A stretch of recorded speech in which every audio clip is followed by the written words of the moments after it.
Break के बाद एक बार फिर से हम आपको गुड मॉर्निंग लाहौर की ईद ट्रांसमिशन में एक बार फिर से खुशामदीद कहेंगे। व्यूअर्स, अभी शो के सेगमेंट में हम नए मेहमानों के साथ आपकी खिदमत में हाजिर हुए हैं। अभी राइट नाउ हमारे साथ इस सेगमेंट में मौजूद है न्यूमरोलॉजिस्ट और लाइफ स्टाइल कोच, और आप बहुत बार इनको मेरे मॉर्निंग शो में भी मेरे साथ देखते रहते हैं।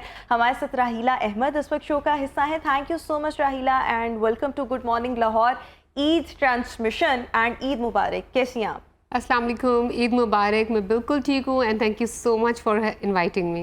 बिल्कुल ठीक। अच्छा, मैं अपनी अगली गेस्ट का भी इंट्रोडक्शन करवा दूं, फिर आपसे गुफ्तगू करूंगी। हमारे साथ मौजूद हैं कॉस्मेटोलॉजिस्ट हैं, aesthetic physician, dermatologist doctor Sania भी इस वक्त शो में हमारे साथ मौजूद है। लेकिन सबसे पहले I would want to start from Rahila. So Rahila, how has been your Eid throughout? पहले 2 दिन कैसे थे?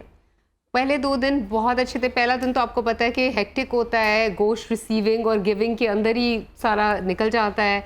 सेकंड डे पे हमारी बड़ी ग्रैंड दावत होती है, मेरी खाला के घर सब इकट्ठे होते हैं, और थर्ड डे फिर ज़रा दोस्तों के साथ होता है। अच्छा डॉक्टर सानिया, मैं आपकी तरफ आना चाहूँगी और आपसे यही पूछना चाहूँगी कि आपके जो ईद है, नॉर्मली ईद पर क्या सेलिब्रेशंस होती हैं, कितनी मसरूफियत होती है, आपके ज़िम्मे क्या क्या काम होता है, वो थोड़ा सा बताएं। बिल्कुल, ईद पे नॉर्मली यही होता है कि इतना वर्किंग आवर्स जो हमारे इतने हेक्टिक होते हैं, तो हम ईद पे सुबह तैयार होके ईदियाँ लेके, अब ज़ाहिर है बड़ी ईद है तो इसके ऊपर सुबह खा पी के और फिर हम सो ही जाते हैं, क्योंकि इतना जो टाइम हमारा क्लिनिक पे काम में गुजरा होता है तो बड़ा बिजी स्केड्यूल होता है। तो फिर ईद की जो छुट्टियां होती हैं ज़्यादातर सो के गुजरती हैं और उसी में ही इंजॉयमें होती है कि बंदा सो के टाइम गुजारे। अच्छा, यानी कि वो जो एक बकरा ईद की अगर हम बात करें, ईद उल अज़हा की, सो उस पर एक ज़्यादा वर्कलोड होता है, कुर्बानी का होना, और ऑब्वियसली जो लोग कुर्बानी करते हैं फिर उनके घर काम भी उस हिसाब से होता है। पहले कुर्बानी होती है, फिर गोश्त बनता है, फिर उसके बाद उसको हिस्से करके डिस्ट्रीब्यूट करना, तो वो भी it's a kind of festivity, लेकिन at the same time workload भी होता है। सो वो उसमें आपकी कोई पार्टिसिपेशन नहीं होती है, लेकिन उस तरह से नहीं, क्योंकि काम डिवाइडेड होता है सारी फैमिली में। तो लेकिन ये कि ज़रूर है कि खाने में ज़रूर होती है पार्टिसिपेशन, बट ये है कि जैसे डिवाइड करना है, इसमें नॉर्मली जो घर के बड़े हैं, मतलब बड़ी सिस्टर हैं, अम्मा हैं, वो सारे देख रहे होते हैं। फिर जो कुछ चीज़ें रह जाती हैं कि किसी के घर दे के आना है, स्पेशल किसी के घर जाना है, तो वो डेफिनेटली फिर कहते हैं, बट रात को बारबेक्यू इज मस्ट, वो तो हम लोग मस्ट करते हैं वो ईद के फर्स्ट डे। बिल्कुल, वो अच्छा युवाओं का होपफुली, बिल्कुल, मतलब वो भी एक सेलिब्रेशन होती है, फेस्टिविटी होती है, जब पूरी फैमिली या आपके जो क्लोज सर्कल हैं, या मतलब like it's a kind of socialisation, मतलब आप सोशलाइज करते हैं, लोग आपकी तरफ आते हैं, गैदरिंग होती है, हल्ला गुल्ला होता है। अच्छा, इसके साथ साथ ये भी कि यानी आप जिस तरह से कह रही हैं कि काम का वर्कलोड बहुत ज़्यादा बढ़ जाता है, और स्पेशली ईद के करीब लोग, ख़वातीन का बहुत रुझान होता है। सो ये आपका फुटफॉल कैसा रहा, मतलब चांद रात पर या इससे पहले, और मतलब लाइक ख़वातीन क्या क्या उनकी डिमांड्स होती हैं कि हमें कैसा आप दिखा दें? अच्छा, ये सिर्फ ख़वातीन में नहीं बल्कि अब तो मर्द भी इस चीज़ में शाना बशाना है कि ईद से पहले हमें एक ग्लोई स्किन चाहिए, ग्लो चाहिए, एक नेचुरल ग्लो चाहिए। तो चांद रात और ये तमाम जो ईद से कुछ दिन पहले का सारा था, अल्हम्दुलिल्लाह it was beyond our expectations. लोगों का रिस्पांस हमेशा बहुत अच्छा आता है। अच्छा, लेकिन हम नॉर्मली देखें ना तो ख़वातीन मोस्टली सैलून्स का रुझान कर रही होती हैं, और आखिरी दिन उन्होंने अपनी सर्विसेज वगैरह, वैसे मेरी प्रेफरेंस ये होती है आप पहले करवा के रखें, बजाय इसके कि आप वो इतना, मतलब बाजारों में भी रश होता है, सड़कों पर भी रश होता है चांद रात को, लेकिन वो पता नहीं क्या लाहौरियों को या पता नहीं पूरे पाकिस्तान को ही शायद आदत है आखिरी वक्त में अपना काम करने की, लेकिन हम सैलून्स वगैरह पे ज्यादा रश देखते हैं। वो सर्विसेज के लिए भी होते हैं, मेहंदी के लिए भी, लेकिन आपके क्लिनिक पर मतलब क्या लोग आते हैं, मतलब ख़वातीन आ रही होती हैं चांद रात पर और उनकी तैयारी रह जाती है जो उन्हें एक डर्मेटोलॉजिस्ट से सर्विसेज लेनी होती हैं, एस्थेटिक फिजिशियन या whatever you may call it? बिल्कुल ऐसे ही है कि क्योंकि कई प्रोसीजर्स ऐसे होते हैं जिसमें हम पेशेंट्स को कहते हैं कि क्लाइंट्स को अपने कहते हैं कि आप 7 to 8 डेज पहले आके प्रोसीजर लें, क्योंकि इसके रिजल्ट्स इतने दिन के बाद आते हैं। बट कुछ चीज़ें ऐसी होती हैं कि जो हमें इंस्टेंट इम्प्रूवमेंट भी देती हैं। तो अब और एक अच्छी बात, इंटरेस्टिंग थिंग ये है कि लोगों में सैलून से हट के रुझान क्लिनिक्स की तरफ होना शुरू हो गया है। लोग मेडिकेटेड चीज़ों को प्रेफर करते हैं बिकॉज इसके बेनिफिट्स उनको बाद में भी मिलते रहते हैं और लॉन्ग टर्म इसके बेनिफिट्स होते हैं, कोई साइड इफेक्ट नहीं होता। तो अब मेरे ख्याल में लोग सैलून फेशियल्स की बजाय मेडिकेटेड फेशियल्स को ज़्यादा प्रेफरेंस देते हैं। और ईद से बिल्कुल इमीडिएट ईद से चंद दिन पहले हम लोग उसमें प्रेफरेंस देते हैं कि लोग ऐसे प्रोसीजर्स ले लें जिनका कोई डाउन टाइम नहीं है, कोई उनके फेस के ऊपर ब्रूजेस या कोई रेडनेस, कोई स्वेलिंग, इस तरह की चीज़ ना है। लेकिन खवातीन और मर्दों दोनों का रुझान होता है। बिल्कुल ऐसे ही। अब एक चीज़ जो मैं अब जो भी मेरे शो पर वैसे भी मतलब लाइक जो भी एस्थेटिक फिजिशियन आ जाए, कॉस्मेटोलॉजिस्ट आ जाए, डर्मेटोलॉजिस्ट, तो मैं अक्सर उनसे ये सवाल ज़रूर करती हूँ, मैं आपसे भी आज करना चाहूँगी कि वो कौन से प्रोसीजर्स हैं जो आप खुद करवाती हैं? बिकॉज मेरे ख्याल में जो बंदा खुद जो प्रोसीजर्स करवाता है वो दूसरों को भी करे, इसका मतलब उसके नुकसानात नहीं है। सो बिल्कुल ऐसे क्या आप खुद कुछ करवाती हैं? अच्छा, अब यहाँ पे कई ऐसे प्रोसीजर्स होते हैं जो हमारे क्लिनिक पे नए लॉन्च किए जाते हैं, कुछ नई चीज़ें आती हैं, कई चीज़ें जिनकी मुझे इस टाइम पे ज़रूरत नहीं, जैसे अगर थ्रेड लिफ्ट की बात करें या एंटी एजिंग चीज़ों किस तरह से बात करें, अभी टाइम नहीं उस तरह का है, बट स्टिल थोड़ी बहुत इनिशियल चीज़ें मैं ज़रूर करती हूँ और मैं तमाम वही चीज़ें पेशेंट्स को ऑफ़र करती हूँ जो मैं खुद पहले अपने ऊपर ट्रायल या अपने किसी फैमिली मेम्बर पर ट्रायल दे चुकी होती हूँ। तो इसलिए जो चीज़ मेरे या मेरी फैमिली के लिए सेफ़ है वही चीज़ मेरे पेशेंट्स के लिए सेफ़ है। और अगर मैं अपनी बात करूँ तो मेरी रूटीन में हाइड्रा फेशियल, एक लेजर जेनेसिस और प्रोसीजर है, या chemical peels, micro needling PRP के साथ, ये कितने अरसे के बाद आप करवा रही होती हैं? ये वो प्रोसीजर्स हैं जो आपको रूटीन में नहीं कराने होते हैं। ये आप अगर 3 से 4 महीने बाद एक अच्छी स्किन केयर के साथ कराते भी हैं तो आपकी स्किन मेंटेन रहती है। तो ये तमाम वो चीजें जो आपकी अपनी रूटीन में रिकमेंडेशन शामिल है। बिल्कुल बिल्कुल ठीक है। अच्छा, आपने कहा ना पहला दिन बड़ा मसरूफ, ईद का मतलब लाइक कुर्बानी हो रही होती है और फिर उसके बाद लाइक गोश्त वगैरह डिस्ट्रीब्यूट करना, तो ये मुश्किल काम नहीं होता? बिकॉज जितनी भी यंग लड़कियां या खवातीन होती हैं वो अवॉइड कर रही होती हैं, उनको उलझन हो रही होती है कि क्या गोश्त पकड़ना या इस तरह। सो आपको उलझन नहीं होती है? आप बड़ा कंफर्टेबल होती हैं इस तरह के काम करने में? अच्छा, ऑनेस्टली स्पीकिंग बिल्कुल भी कंफर्टेबल नहीं होती और थोड़ा सा बुरा भी लग रहा होता है, लेकिन जब से इसकी जो पीछे इसका जो मकसद है और वो उसके बारे में मैंने बड़ा डिटेल से पढ़ा कि इस्लाम का क्या कॉन्सेप्ट है और क्या, तो फिर आपके अंदर एक फिर शौक और जज्बा और एक तरह की ये सर्विस है। तो नॉर्मली हम यही करते हैं कि ज़्यादा उन्हीं लोगों में बांटते हैं जिनके जो बिल्कुल भी जिनको नहीं मिलता, जो कुर्बानी नहीं करते। तो जब उनका ख्याल आता है तो फिर तब से मुझे ना एक एक्साइटमेंट होनी शुरू हो गई है, तो फिर मैं कर लेती हूँ। अकेले तो बिल्कुल भी नहीं होता, ऑब्वियसली हम ब्लेस्ड लोग हैं कि हमारे पास हेल्प होती है। अच्छा, ईद की तैयारियों की जब हम बात करते हैं तो कितनी आप ईद की तैयारी करती हैं? बहुत खवातीन होती हैं बहुत ज़्यादा तैयारी करती हैं और इतनी तैयारी करती हैं कि उनकी तैयारी 11th आवर तक भी जारी रहती है। और बहुत सी खवातीन ऐसी होती हैं वो कहती हैं नहीं, हमने घर के काम काज करने हैं, ईजी रहती हैं, रिलैक्स रहती हैं और फिर अपने लिए कोई इतनी खास तैयारी भी नहीं कर रही होती। इजी एंड रिलैक्स इन अ वे तैयारी की तरफ से, घर के काम काज उनको बहुत करने पड़ते हैं। सो आप तैयारियों को लेकर आप एक्साइटेड होती हैं, तैयारी करती हैं या नहीं? रुकमा, जब मेरी बहनें इधर होती हैं, फैमिली होती है, तब तो बहुत एक्साइटमेंट होती है, तो उसी लेवल की तैयारी भी बहुत होती है। और जब वो नहीं होती तो फिर सिर्फ एक जो बड़ा खाला के घर एक दावत होती है उसके बारे में हम एक्साइटेड होते हैं। लेकिन मैं बहुत बैलेंस में रह के करती हूँ, कोई ख़ास इतना ज़्यादा उसके ऊपर एक्स्ट्रा ऑर्डनरी पागल नहीं होना होता, आराम से। और जितना मैंने देखा आप रिलैक्स रहते हो ना, आपकी तैयारी बहुत बेस्ट हो जाती है। जब आप बहुत स्ट्रेस करते हो तो आधी चीज़ें मिसिंग होती हैं, कुछ मिलता है कुछ नहीं मिलता, लेकिन समहाउ अल्लाह की तरफ से everything for me just comes together बड़ी आसानी से। अच्छा, मैं थोड़ा सा ना न्यूमरोलॉजी पर भी आपसे एक सवाल ये करना चाह रही हूँ, बिकॉज आप इल्मुल आदात की माहिर हैं, बहुत से लोग आपके पास आते हैं और ऑब्वियसली अपना हिसाब वगैरह भी लगवा रहे होते हैं और इस तरह। सो आप मोस्ट ऑफ द टाइम आपके पास एक पेंडुलम होता है या आप किसी के भी नाम के अदद देख के उनका जायचा वगैरह बनाते हैं, व्हाटसोएवर जो भी इसकी टेक्निक्स होती हैं, but how authentic is numerology? या जो लोग एस्ट्रोलॉजी भी करते हैं, ऑब्वियसली आप हैं तो इल्मुल आदात की माहिर, बट आपको उस चीज़ों के भी बारे में नो हाउ तो होगी ना। तो ये चीज़ें कितना किसी की लाइफ पर असरअंदाज होती हैं, कितनी ऑथेंटिक होती हैं, और क्या being Muslims do you think कि हमें इस पर बहुत ज़्यादा यकीन रखना चाहिए या नहीं? On a very lighter note, मैं वैसे ही आपसे मैंने सोचा that I must ask you this question. बहुत ही इम्पोर्टेंट क्वेश्चन है Rukma, I am so glad कि यू ब्रॉट इट अप। और ये चीज़ देखिए, ये बिल्कुल एग्जैक्टली उसी तरह, अगर मैं बहुत सिंपल तरीके से उसको सम अप करूँ कि हर पाकिस्तान में हर घर में एक डॉक्टर है। आपको कहीं दर्द होगी तो आपको 10 लोग मशवरा देंगे, ये ले लो ये ले लो ये ले लो, और टोटके भी उसी तरह ही आ जाएंगे। तो जितनी अहमियत एक डॉक्टर के पास जाने में है ना हमारी लाइफ में, उतनी अहमियत एक न्यूमरोलॉजिस्ट या एस्ट्रोलॉजर या टैरो कार्ड रीडर जो आपको गाइडेंस दे सकते हैं। बिल्कुल ठीक। ये वो वाली साइंसेस हैं जो आपको एक सर्टेन हद तक गाइड करती हैं और बहुत सही गाइड करती हैं। फॉर एग्जांपल, अगर आप इमिग्रेशन के लिए अप्लाई करना चाह रही हैं तो आपके डेट ऑफ बर्थ से और आपके चार्ट से ये पता चल सकता है कि कौन सा कंट्री आपके लिए फेवरेबल साबित होगा। अच्छा, इसके साथ साथ जब हम ख़वातीन की तैयारियों की बात करते हैं तो ख़वातीन ईद को लेकर या कोई भी गैदरिंग, फेस्टिविटी, एनीथिंग उसको लेकर बहुत ज़्यादा एक्साइटेड होती हैं, उसके लिए बहुत तैयारियां भी करती हैं।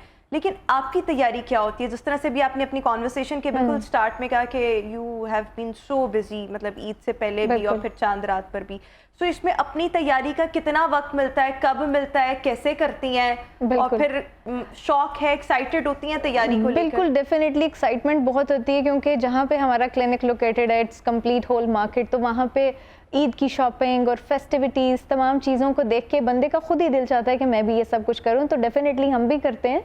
लेकिन सिर्फ ये होता है कि अगर मैं आपको बात करूं कि मैं अपना फेशियल करा लूं तो समटाइम्स ये होता है कि हम इतने थक चुके होते हैं ये सारे काम करके कि हम कहते हैं चलो कल कर लेंगे। बट ये है कि एक दिन हम ज़रूर रखते हैं अपने लिए कि हमने भी ये तैयारी करनी है क्योंकि हमें भी ये चीज़ें अच्छी लगती हैं। और मेरे ख्याल में ईद पे ख़वातीन के ही रंग होते हैं जिससे ये ईद एक कह लें खुशगवार और रंगीन नजर आती है।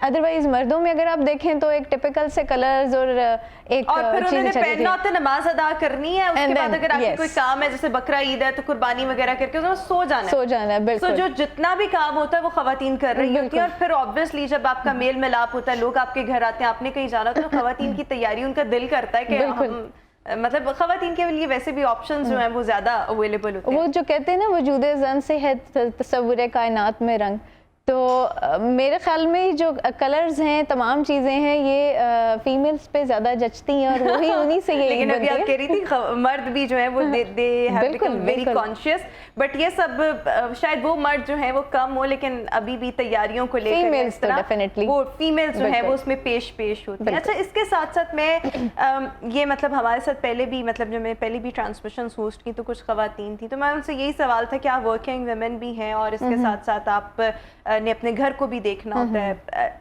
आप किस तरह से दोनों चीज़ों को, अपनी पर्सनल स्पेस को मैनेज करती हैं, अपने लिए मी टाइम निकालती हैं, फैमिली के साथ टाइम स्पेंड करना, और ऑब्वियसली एक क्लिनिक जिस पर बहुत ज़्यादा लोग भी होते हैं उनको भी देखना, so how do you manage all of it? Initially जब स्टार्ट लिया तब थोड़ा मैनेज करना मुश्किल होता था, लेकिन अब ये है कि अब आई कीप माई थिंग्स बैलेंस, मतलब एक जो क्लिनिक का टाइम है वो क्लिनिक है और जो फैमिली का टाइम है वो फैमिली का है। So I keep my few days off जो मेरे लिए होते हैं, मेरी फैमिली के लिए होते हैं, ताकि हर चीज़ बैलेंस्ड रहे। अगर मैं सिर्फ काम करती चलूँ, और मैं तमाम उन ख़वातीन को बोलूँगी जो काम सिर्फ करती हैं कि अगर आप सिर्फ काम करते चले जाएंगे तो एक टाइम ऐसा आएगा जिस पे आप अपनी फैमिली को मिस करेंगे। तो मेरा पर्सनल ये होता है कि मैं दोनों चीज़ों को कलेक्टिवली लेके चलूँ, क्योंकि जो भी है आपकी फैमिली ही आपके साथ हमेशा होती है। और करियर ओरिएंटेड होना इज़ अ गुड थिंग, लेकिन करियर और फैमिली को बैलेंस करके लेके चलना इज़ द बेस्ट थिंग। बिल्कुल ठीक। आप एक न्यूमरोलॉजिस्ट हैं, एक और न्यूमरोलॉजिस्ट है, दोनों के हिसाब कैसे डिफरेंट हो सकते हैं? या एक एस्ट्रोलॉजर वो भी बहुत पहुंचा हुआ है, दूसरा एस्ट्रोलॉजर वो भी बहुत पहुंचा हुआ है, दोनों की प्रेडिक्शंस आपके फ्यूचर को लेके एंटायरली डिफरेंट होती हैं, सो फिर बंदा किस पर यकीन करे? Like if I have you and I have another numerologist, तो दोनों के अगर जायचे वो मेरे डिफरेंट बना के बताते हैं तो कंफ्यूजन बहुत हो जाती है। अब इसके अंदर बहुत एक अमेजिंग आपने सवाल किया है कि जब आपको दो डिफरेंट इस तरह के टोटली डिफरेंट ओपिनियंस मिल रहे हो, पहली बात तो ये कि अगर दो लोग सही पढ़े लिखे हैं और एक for example Pythagorean school of thought को फॉलो कर रहे हैं, या कैलगेरियन को, या शमानिक या कबालियन सिस्टम को फॉलो कर रहे हैं, उनकी रीडिंग्स एक ही होनी चाहिए मोर और लेस, और होती हैं। अब अगर वो कोई टोटल डिफरेंट सिस्टम को फॉलो कर रहे हैं या उनका नॉलेज एक का बहुत कम है और एक का ज़्यादा है, तो डिफरेंस ऑफ ओपिनियन आ जाएगा। अब असल में फंस जाता है इंसान जो 10 लोगों के पास जाता है। पहली बात तो ये कि 10 लोगों के पास भी ना जाएं, और जब आप कंफ्यूजन में आते हैं ना, तो हमारा मजहब हमें समझाता है कि दिल की गवाही पे जाओ फिर, और आपका दिल हमेशा आपको सही गवाही देता है। बिल्कुल ठीक। सो ये आप कहती हैं कि अपनी वाइब्स के साथ जाना चाहिए। बिल्कुल, अपनी इंट्यूशन आप दूसरों की सुनो। अच्छा देखें, मतलब आप न्यूमरोलॉजिस्ट हैं और मैंने किसी से सुना कि नहीं, किसी के नाम के अगर अदद इस तरह से हैं और उसकी चीज़ें फेवरेबल नहीं है तो आप अपने नाम के स्पेलिंग्स थोड़े से चेंज कर लें, इस तरीके से भी चीज़ें जो है वो बेहतर हो सकती हैं। सो अगर किसी के लिए कोई एक चीज़ काम नहीं कर रही और वो अभी इतनी अप्रोप्रिएट नहीं हो रही, सो आपको लगता है कि उसके नाम के अदद बदलने से वो चीज़ें उसके लिए बेहतर हो जाती हैं? इस चीज़ में कोई ऑथेंटिसिटी है? 100% मैंने अपने नाम के स्पेलिंग्स चेंज किए हैं। तो मुझे हमेशा से ये होता है कि अगर मैं कोई चीज़ सीखती हूँ और अगर मैं उसको प्रीच कर रही हूँ, तो अगर वो उसका मुझे फ़ायदा नहीं है तो दूसरों को कैसे होगा? बिकॉज मैं एक लाइफ कोच भी हूँ ना, तो I am all about results. मैंने अपने नाम के स्पेलिंग्स चेंज किए थे रुकमा, और जैसे ही मैंने स्पेलिंग्स चेंज किए थे, पहला मेरा जो था वो 14 से 5 बनता था, जिसमें रुकावटें और हर्डल्स आती हैं। मैंने एक ए ऐड कर लिया, बड़े लोगों ने बातें भी की, क्योंकि हमारे यहाँ तो लोग बातें ज़्यादा करते हैं, राहीला, ये तुमने क्या नाम रख दिया? मैंने कहा बस मैंने रख लिया है। तो उसके चेंज करने के 2 महीने के अंदर अंदर मुझे राइट लेफ्ट सेंटर माशाल्लाह अपॉर्चुनिटीज़ मिलने लग गई, और तब से अब तक रुकमा मुझे अल्लाह की तरफ से आउट ऑफ नोवेयर ऐसी ऐसी अपॉर्चुनिटीज़ मिलती हैं कि मैं आपको बता नहीं सकती। So wonderful. अगर आपकी ज़िंदगी में अगर आपको लगता है कि थोड़े से हर्डल्स हैं, सो इस तरीके से चीज़ों को थोड़ा सा इम्प्रूव किया जा सकता है और आपको एक रे ऑफ होप मिलता है। ऐसे लोग जो बिल्कुल एक मतलब नाउमीदी में है इस वक्त, सो हम उनको ये भी कहना चाहेंगे कि ये दिस कैन बी अ वे। बिल्कुल हमारा ईमान, हमारा मतलब यकीन तो मजबूत होना चाहिए, बट ये उसके साथ छोटी छोटी चीज़ें हैं जिनको मेरे ख्याल में अपनी लाइफ में ऐड कर लें तो कोई नुकसान नहीं है। फायदा ना ही होगा तो नुकसान भी नहीं होगा। कुरान में अल्लाह ताला हमें कहते हैं कि आप अपना रिस्क, अल्लाह ने लिख दिया है, लेकिन कहा है कि रिस्क तलाश करो, बिल्कुल आप अपने असबाब करो, और ये भी कहा है कि पॉन्डर करो, सोचो, गौर फिक्र करो, ढूंढो। तो एक अगर सिर्फ कुरान से ही इलाज होता तो फिर अल्लाह ताला कुरान में 10,000 और चीज़ों का जिक्र क्यों करते हैं? तो अपनी लाइफ को बेहतर करने के लिए कहीं से कुछ भी आपको पॉजिटिव मिले, उसको ज़रूर बिल्कुल ठीक। अच्छा, आखिर में मैं आपसे एक मैसेज लेना चाहूँगी। सबसे पहले तो मैं आपसे ये क्विकली जानना चाहूँगी कि आपके नज़दीक ईद किस चीज़ का नाम है, और जाते जाते आई वुड वांट कि आप हमारी ऑडियंस के लिए ईद के हवाले से कोई खुसूसी पैगाम शेयर करें। ईद खुशी का नाम है, मेरे नज़दीक खुशी का नाम है, और ये वो खुशी है जो दिल की खुशी होती है। ऊपर से इंसान कभी भी खुश नहीं हो सकता, ठीक है। और सबके लिए मैसेज यही है कि दिल की खुशी सर्विस में है। दूसरों को आप जितना ज़्यादा खुशी पहुंचाने की कोशिश करेंगे या उनके लिए आसानियां क्रिएट करेंगे, उससे आपकी खुशी में बेतहाशा इजाफा हो जाएगा। तो अपना फोकस देने पे रखें और उसी में सच्ची खुशी है। बिल्कुल ठीक, बहुत ही खूबसूरत मैसेज, और अपनी खुशियाँ दूसरों के साथ एक्चुअली में बांटे भी, और अगर आप पुरसुकून है तो कोशिश करें आप दूसरों के लिए भी सुकून का बाइस बने।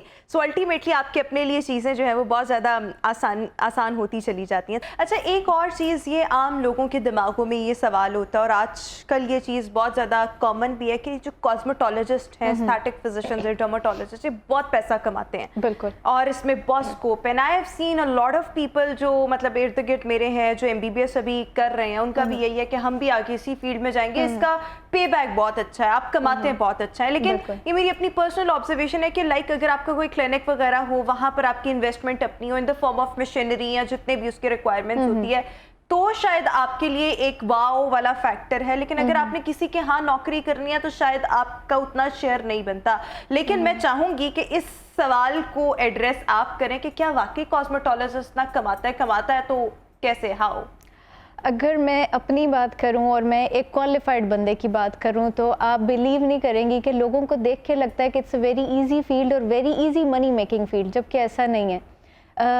मशीनरी, प्रोडक्ट्स, ये तमाम चीज़ें, एक्सपेंसेस इतने ज़्यादा होते हैं कि समटाइम्स कभी कभी मैं भी सर पकड़ के बैठ जाती हूँ कि इस मंथ तो अर्निंग कुछ है ही नहीं। सो वो लोग जो इस फील्ड को आइडियलाइज करके बैठे हुए हैं, उनको मैं हमेशा कहती हूँ आप जिस मर्जी फील्ड में जाएं, आप अपना उसमें 100% दें, आप अल्टीमेटली उसके अंदर अच्छा ही करेंगे और बेटर आउटकम उससे जनरेट कर सकेंगे। अगर बात एस्थेटिक्स की करूँ तो डेफिनेटली अच्छा है, लेकिन एथिकल प्रैक्टिस में कभी भी आप एक एवरेज प्रॉफिट तो ज़रूर कमाते हैं और वही करना चाहिए, एक जायज़ प्रॉफिट ज़रूर होना चाहिए, लेकिन अननेसेसरी नहीं अर्न करना चाहिए। This is what I believe. लेकिन आपका ख्याल ये है कि ये जो एक लोगों के दिमागों में एक चीज़ बैठ गई है कि कॉस्मेटोलॉजिस्ट बहुत ज़्यादा कमाते हैं, ये इतना ट्रू नहीं है, लेकिन है somehow.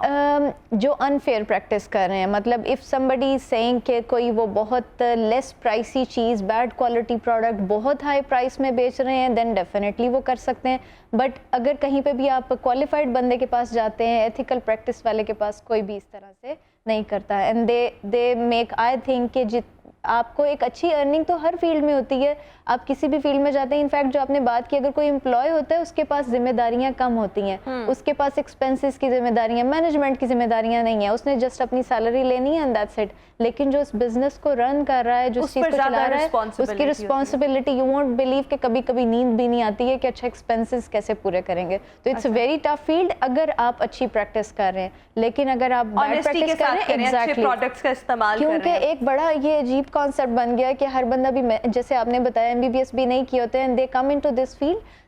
हमेशा मैं पेशेंट्स को गाइड करती हूँ कि पहले इंटरनेट पे सर्च करें. आप मुझे भी सर्च करें कि मैं क्वालिफाइड हूँ या नहीं. अल्हम्दुलिल्लाह I am a qualified dermatologist. लेकिन ये है कि मार्केट में इतने ज़्यादा क्वैकरी हो रही है, इतने ज़्यादा बैड प्रोडक्ट्स के यूजेजेस हो रहे हैं, और जब हमारे पास पेशेंट साइड इफेक्ट से आते हैं तो बड़ा दुख होता है कि ये एक डॉक्टर फ्रेटर्निटी का नाम खराब हो रहा है. इसमें एक डॉक्टर कम्युनिटी पैसा भी खराब किया, और लोगों का फेथ जो शेक हो जाता है कि मेरे इतने पैसे लग गए XYZ डॉक्टर के पास, और अब मुझे डॉक्टर साहब आप मेरी स्किन ठीक कर दें, मुझे आपका पता चला. बट थिंग इज के लोग जब मुझे ये सिर्फ हैरानगी होती है कि लोग इतनी ओपनली गलत ट्रीटमेंट्स प्रिस्क्राइब करना या झूठ बोल के चीज़ को करना, तो दिस इज नॉट बिल्कुल. और अगर आपने कहीं पर भी जाना है तो उससे पहले बिल्कुल ठीक बात है, आप थोड़ा सा सर्च कर लें, आप इधर उधर से चेक कर लें.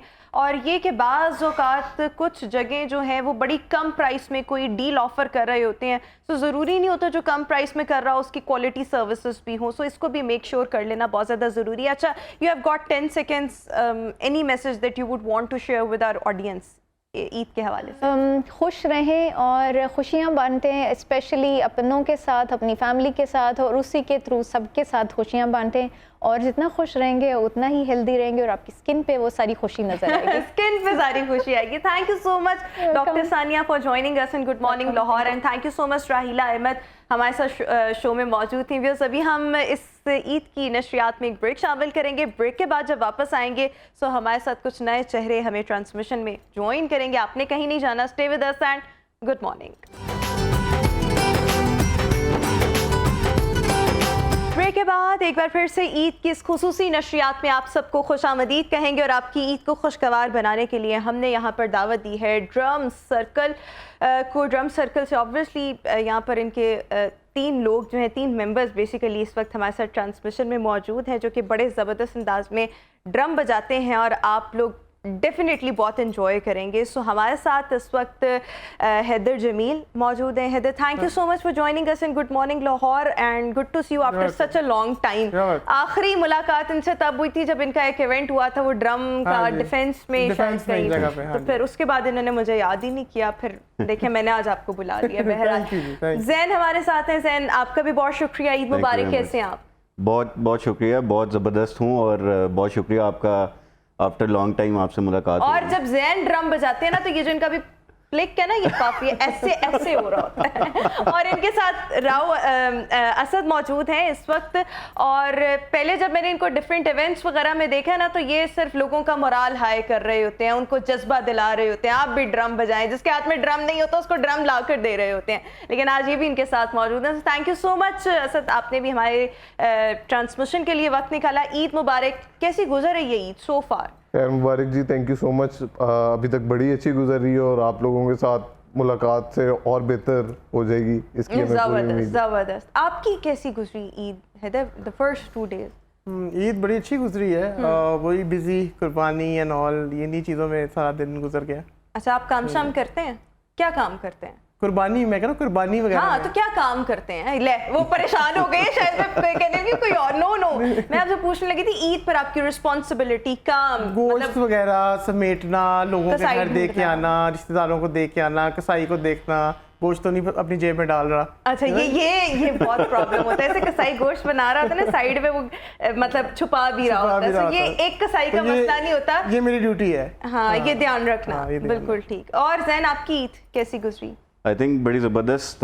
आई think you are not sure. नहीं, आई एम एब्सोल्युटली श्योर. बहुत अच्छी गुजरी. नमाज और फिर कुर्बानी और फिर फैमिली के साथ बैठना और गोश्त बांटना, specially with the needy ones of course, जो कि हमारा फ़र्ज़ है और रिस्पॉन्सिबिलिटी है।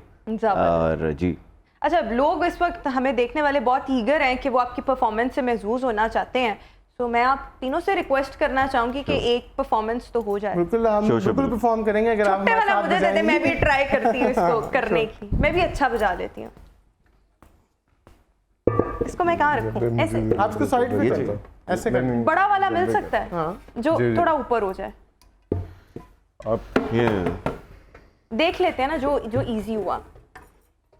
आप इसको ना इस तरह करें, इससे आवाज नहीं आएगी जिससे आप बजा रहे हैं। ठीक है, इट्स फाइन। अच्छा, ये चाहिए आपको अपनी ढोलकी तो वापस ले ले। ये ढोलकी आपकी हुई। ठीक है, नहीं मैं अपनी जरा रिंग्स रिमूव कर लूं, इसके साथ बजाया नहीं चाहिए। ये इनको इसलिए पता बिकॉज आपने ड्रम सर्कल अटेंड किया। मैंने इनके इवेंट्स अटेंड किए इसलिए मुझे पता रिंग्स नहीं पहननी वरना दर्द होती है। चलें, let's start, I will follow you. 3 go.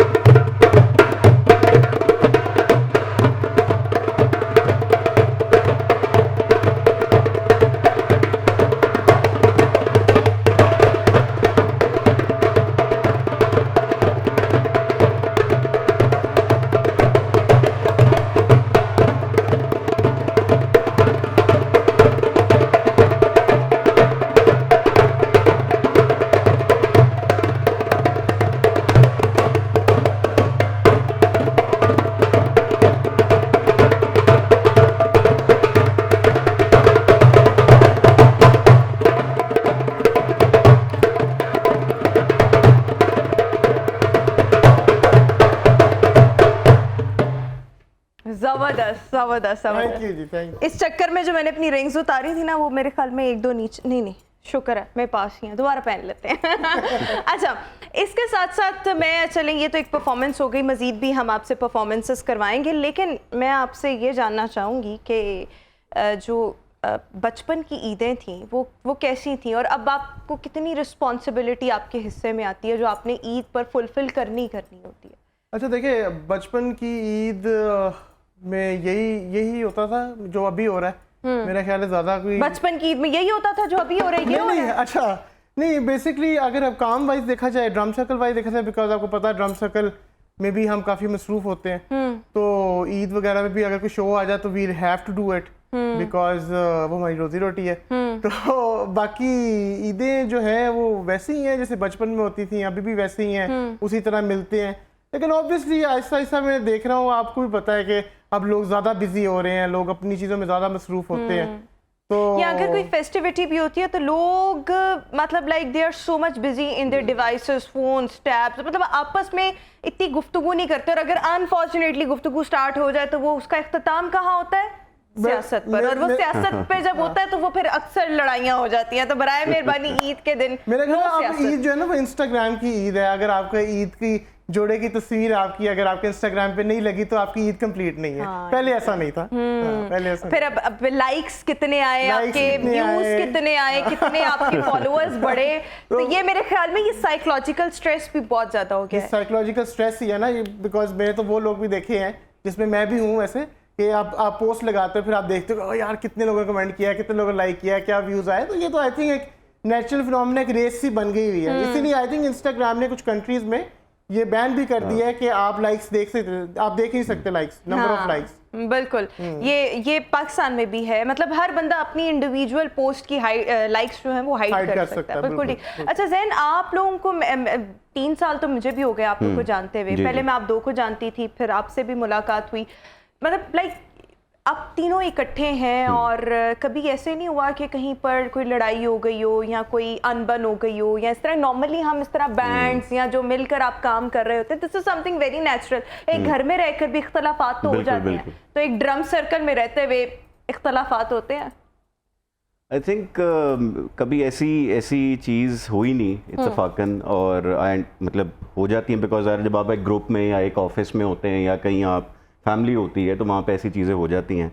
But I think जो हमारा ऑन टॉप मैसेज है which is basically to create harmony और एक एनर्जी क्रिएट करना, लोगों को इकट्ठे करना और उनके साथ एक मज़े की वाइब क्रिएट करना। आई थिंक उस फाउंडेशन पे रहते हुए हमारी रिस्पॉन्सिबिलिटी ज़्यादा होती है, जिसमें हम आपस में अच्छे से रहें और लोगों को एक एंटरटेनमेंट और एक अच्छी क्या कहते हैं गैदरिंग दें और मज़ा करें उनके साथ। सो आई थिंक कभी ऐसा हुआ नहीं। आई थिंक हम इसी मकसद के लिए इकट्ठे हुए हैं, which अच्छा देखिए, Eid is all about sacrifice. Sacrifice तो वो अल्लाह के लिए और वो सब कुछ है ना, बट हमें सेक्रीफाइस का दर्स भी मिलता है और हमें तालीम भी इसकी अगर आपके लिए मिलती है। लेकिन जब आप एक इकट्ठे काम कर रहे होते professionally, when you are together, when you three are together, so उसमें सेक्रीफाइस कौन, most of the time compromise कौन कर रहा होता है? आई थिंक सब कर रहे होते हैं। उसकी वजह ये कि we all have family responsibilities as well. We have हमारी अपनी वर्क अफिलिएशंस भी हैं, because this is what we do out of passion. हम लोग ये पैशन से करते हैं। हमारे अपनी वर्क रिस्पॉन्सिबिलिटीज़ भी हैं, फैमिली रिस्पॉन्सिबिलिटीज़ भी हैं, दोस्तों के साथ भी होती है। तो उसमें बहुत सी चीज़ें ऐसी होती हैं जिस पे हमें बहुत प्रायोरिटाइज करना पड़ता है कि कब कौन सा इवेंट कब करना है, उसकी स्केजुलिंग होती है और असद बड़ा उसमें इंपॉर्टेंट रोल प्ले करते हैं। तो जो मैंने देखा है लोगों का मोरल हाई करना। ड्रम सर्कल का तो मकसद ही ये है ना कि अपना स्ट्रेस, अपना गुस्सा सब कुछ आप ड्रम पे निकालें। तो हम ड्रम सर्कल करेंगे, हमारी वैसे भी दोस्ती हो जाएगी। अच्छा चलिए, दिस इज वंडरफुल वंडरफुल। अच्छा, आपको मैंने हमेशा जब देखा है तो मुख्तलिफ इवेंट्स वगैरह पर तो आप लोगों का ऐसे जज्बा ही उभार रहे होते हैं, करो करो सारे बजाओ सारे बजाओ। सो मतलब आपको मैंने उस तरह से एक्टिव नहीं देखा। अब मैं देखने लगी हूँ लेकिन तब नहीं देखा।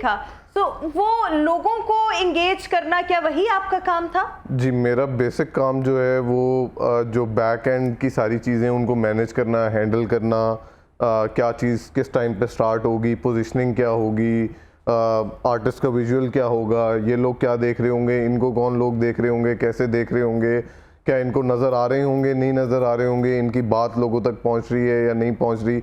मैं ये सारी चीज़ें जब एक इवेंट शुरू होने वाला होता है या हो चुका होता है, उसके एंड तक मैं इन चीजों का ध्यान रख रहा होता हूँ। और उससे पहले ये फादर ऑफ द बैंड है। अच्छा बिल्कुल ठीक है। और आपने उसको फादर बना भी लिया। Father of the band. अच्छा वही, मैं भी वही कह रही हूँ, यानी किसी को बड़ा बना लेना। यानी बिल्कुल ऑनेस्टली अगर मैं बताऊँ कि ये ड्रम सर्कल को मैनेज करना, because we go to different areas, हम नॉर्थ साइड पे भी जाते हैं, माउंटेन्स पे भी जाते हैं, बड़ी रिमोट एरियाज में भी जाते हैं। तो ये ड्रम्स लेके जाना, ये लॉजिस्टिक्स मैनेज करना, ये सारा कुछ this all because of Asad, क्योंकि वो शायद वो हम उतनी एनर्जी ना डाल सके, लेकिन ये आप बना फादर ऑफ द बैंड है, उस तरह से मुतासिर होगी तो सारी चीजें बैक एंड की ड्रम को लाने में अपनी टेंशन लगाएं कि हम बजाने में इसको अपनी सारी बिल्कुल ठीक। एक और मैं चाहूंगी परफॉर्मेंस, बिकॉज़ मैं खुद भी बजाना चाहती हूं। श्योर आई तो शुरू करते हैं। 1 2 3 4।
जबरदस्त, अमेजिंग।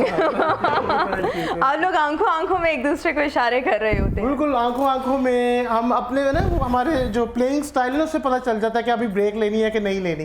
बिल्कुल ठीक। अच्छा, मैं आपके साथ ना एक छोटी सी एक्टिविटी रिडल्स पूछना चाहूँगी। मैं देखना चाह रही हूँ कि ड्रम बजाने में तो आप लोग बहुत तेज़ हैं, मतलब लाइक रिडल्स में कितने आप लोग फास्ट हैं। सो सबसे पहले लेट्स स्टार्ट फ्रॉम यू, मतलब आप लोग हेल्प कर सकते हैं। वो कौन सा काम है जो बेटा करे तो बुरा और दामाद करे तो बड़ा अच्छा लगता है? बेटा करे तो बुरा दामाद करे तो बहुत अच्छा लगता है। नखरे बीवी की खिदमत, हाँ, ठीक है, मेरे पास बीवी की गुलामी है ना, तो वही खिदमत गुलामी एक ही बात है। हाँ, तो वो एक ही बात है, बिल्कुल ठीक। अच्छा, अब नेक्स्ट आप, वो कौन सा आदमी है जो दिन भर लोगों के गले और जेबें काटता है मगर पुलिस उसे कभी नहीं पकड़ती? चोर। हाँ, चोर। ले, वो तो पकड़ेगी ना लोग। पुलिस मैं ट्राई करूं? हाँ हाँ, Heather, you go ahead. आपने हमारा ये देखा हुआ है? नहीं नहीं, मैंने ऑनेस्टली नहीं देखा, मेरा दिमाग बहुत तेज चल रहा है, आपने वेट बहुत कराया हमें। We apologise. अच्छा ठीक है, अब आपने नहीं बोलना, आपने भी नहीं बोलना सैन। अच्छा, वो कौन सा जानवर है जो आवाज नहीं निकाल सकता? देयर इज वन एनिमल जिसकी कोई आवाज नहीं होती। मरा हुआ जानवर। Oh nice, wonderful answer, but एक एक्चुअल में जानवर ऐसा होता है जो आवाज नहीं निकाल सकता। ये आपका बड़ा इंटेलिजेंट जवाब था, ये भी हो सकता वैसे है, बट जो मेरे पास है that is a different answer, और वो एक्चुअल में एक जिंदा जानवर है।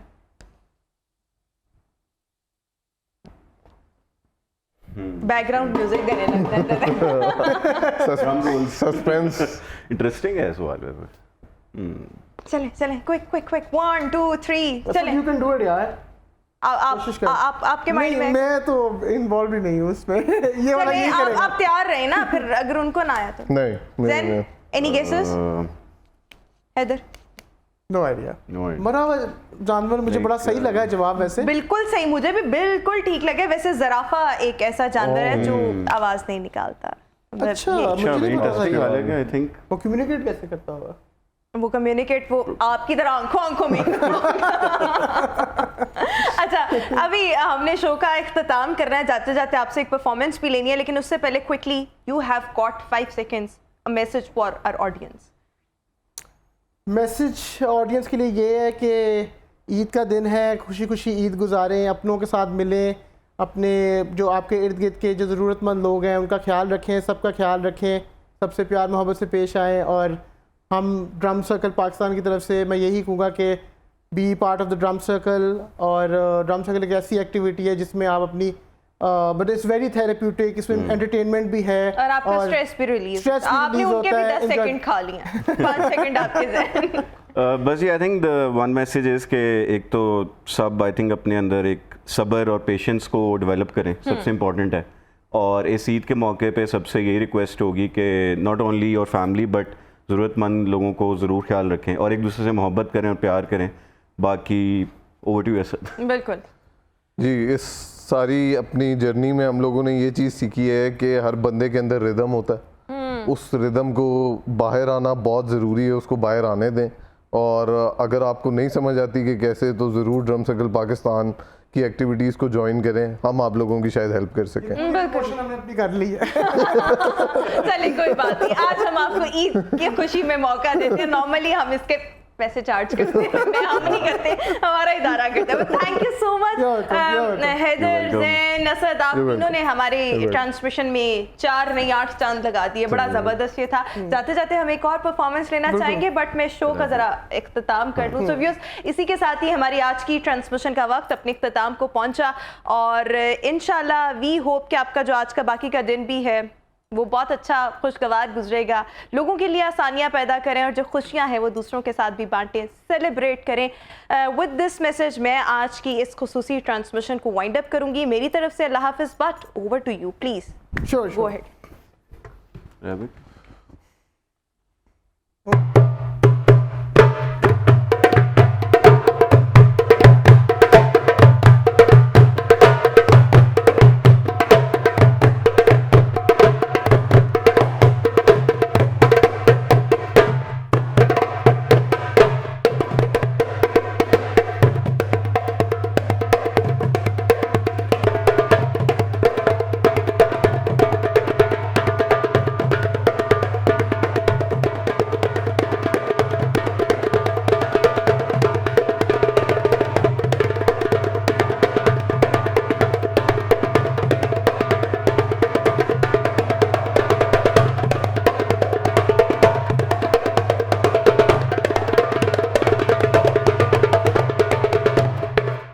Hello.